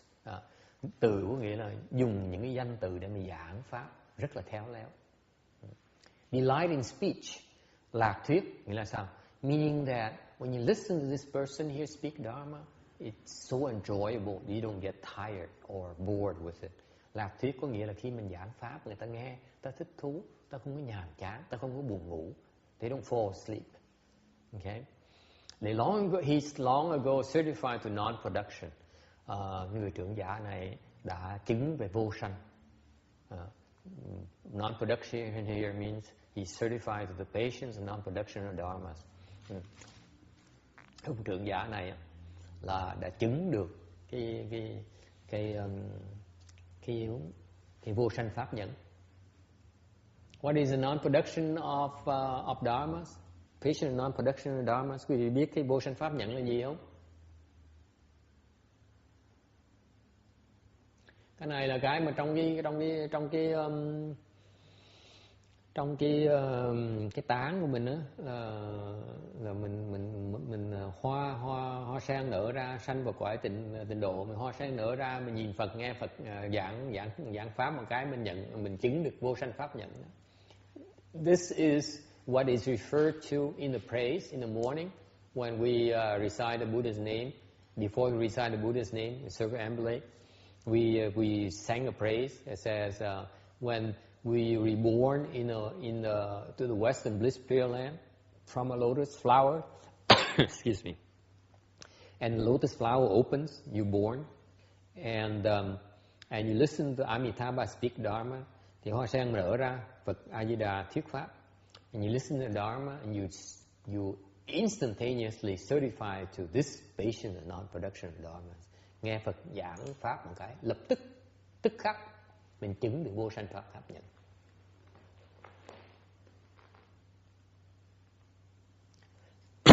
Excuse me. Không cần tu. You don't need to cultivate. Here, you need to cross your legs, Danny, for a long, long time before that happens. Ở đây phải téo cái chân lại, lâu dễ sợ lắm, mà chưa chắc là được. Còn mình vãng sanh đó, như mấy người mà vãng sanh được, người ta nghe qua kia, ta nghe Phật giảng pháp một cái là chứng vô sanh pháp nhận ngay lập tức. Those who make it to the Pure Land, listen to Amitabha speak Dharma, they certify to it instantaneously. No need to cultivate. How's that? Sure beats chan to me. Tôi nghĩ như vậy còn lợi hơn là tu thiền, tham thiền chi cho mệt. Is that the enlightened state you're talking about right there? What? Is that the enlightened state? Certified non-production? No. Patience of non-production? No. Not yet. Non-production Dharma is simply four stages arhatship. Hỏi là cái mà cái vô sinh này là gì? Vô sinh này có phải là giác ngộ chưa? Tôi nói không, chưa phải giác ngộ. Cái vô sinh này chỉ là mới tứ quả thôi, A La Hán rồi. Because the fourth stage arhatship is very, very difficult. Cái tứ quả A La Hán khó dễ sợ, rất là khó.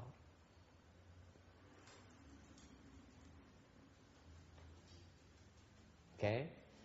Đã khó như vậy rồi, nó còn với cái giác ngộ đó, cái vô sanh pháp nhận này, đối với giác ngộ nó thấp không thể tưởng được. So compare to the spatial non-production Dharma, the fourth stage Arhat is nothing at all. Insignificant compared to the enlightenment state. Đối với giác ngộ nó thấp không thể tưởng được. Bởi vậy cái giác ngộ không phải là dễ đâu. That's why enlightenment is a very big deal, folks. Fourth stage arhatship is such a big deal. Okay? And yet it's nothing compared to enlightenment. Cái vô sanh pháp nhẫn này chỉ là mới tứ quả A La Hán thôi. Nó là khó như vậy rồi, huống gì là giác ngộ. Okay. Any other questions? Ai thắc mắc gì nữa không?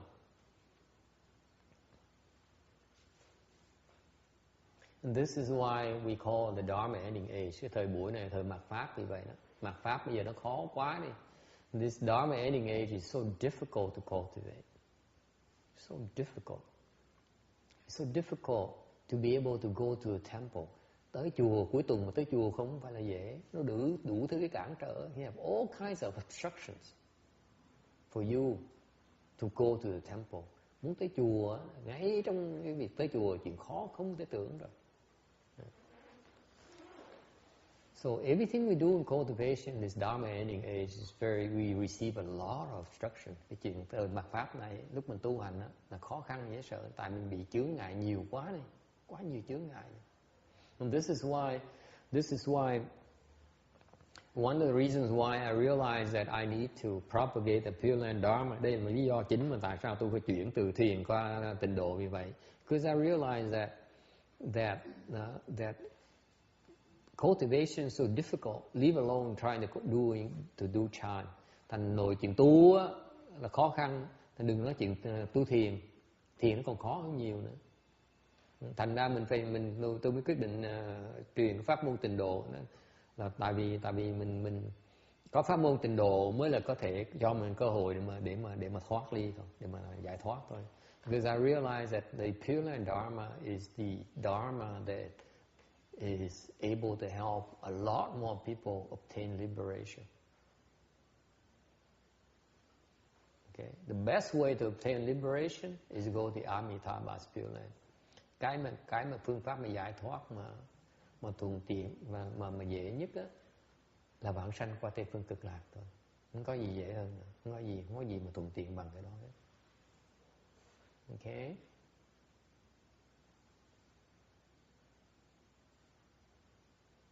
Right. 863. Non-production. Speaking of dissipation and non-production, vô sanh là gì? The confused have production because of erroneous views. Lý do cái người mà tối tăm như mình á, mà có sanh á, là tại vì có những cái vọng niệm.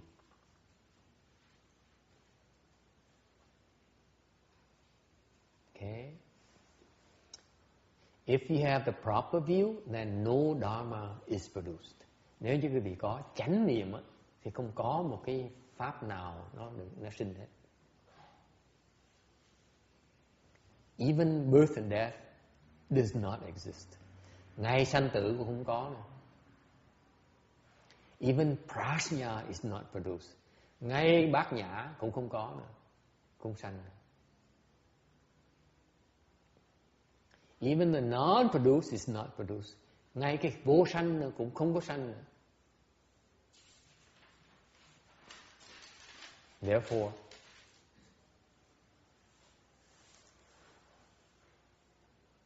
what is there to be ended? Thành ra có gì để mà giải thoát bây giờ? Này là vô sanh thượng hạng.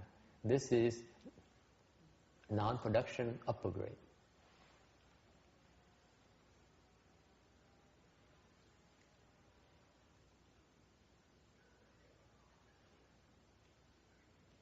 This is the non-production of enlightenment.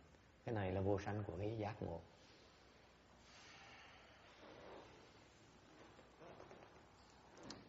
All right.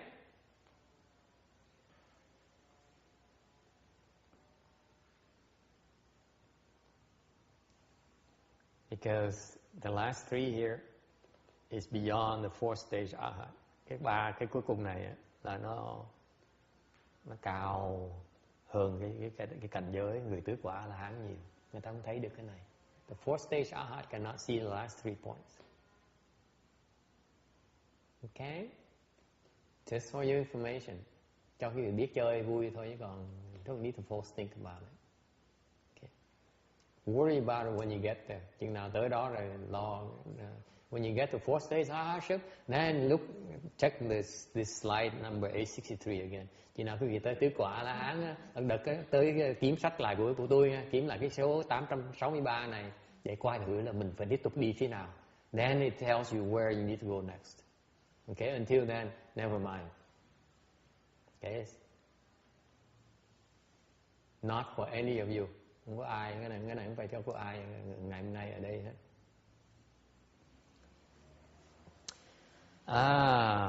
Non-production. Give me more details on non-production. The Brahma Flower Sutra, Kinh Pháp Hoa nói rằng, fundamentally all dharmas are permanently dwelling. The marks are still extinction. Pháp Hoa nói rằng, chư pháp tòng bổn lai, thường trụ tịch diệt tướng. Có nghĩa là tất cả những cái pháp á, nó thường trụ và cái tướng nó là tịch diệt. Okay. And the middle shastra, cái trung luận nói rằng, says that all dharmas produced are by themselves, not produced by others, not produced together, not produced without causes. That's why it's called unproduced. Nói rằng tất cả những cái pháp á, nó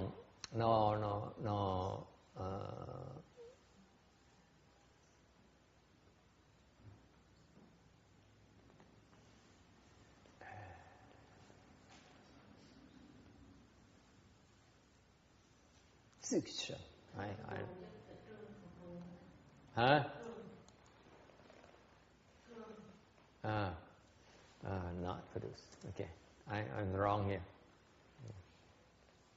Okay, she got another typo here. Thường trụ, right? All right, let me restate that because I was wrong. Okay, it says here, all dharmas not produced by themselves, not produced from others, not produced together, not produced without causes. That's why it's called unproduced. So the English translation was wrong. Mới sửa là chư pháp nó bất từ sinh, không từ mình sinh lấy, không phải là do những cái tha sinh, là từ người ta sinh ra. Bất cùng sinh là không phải cùng sinh với nhau. Bất vô nhân sinh có nghĩa không sinh mà không có cái nhân của nó. Vì vậy mới gọi là vô sinh. You got that? Okay. Those are the theories behind it. Đây là những cái lý thuyết về cái vô sinh đó. Okay. Once you get there, you read it, you look at this and say, oh yes, of course. Khi quý vị tới đó rồi, quý vị nhìn cái này, đương nhiên cái này giảng gì vậy sợ. Còn bây giờ ngồi đó, nói gì vậy? Right now you look at this and say, what is this? Right? You get it? Có ai hiểu cái này không? See? Tới đó sẽ hiểu, đừng có lo. When you get there, you get it. Don't worry. Okay.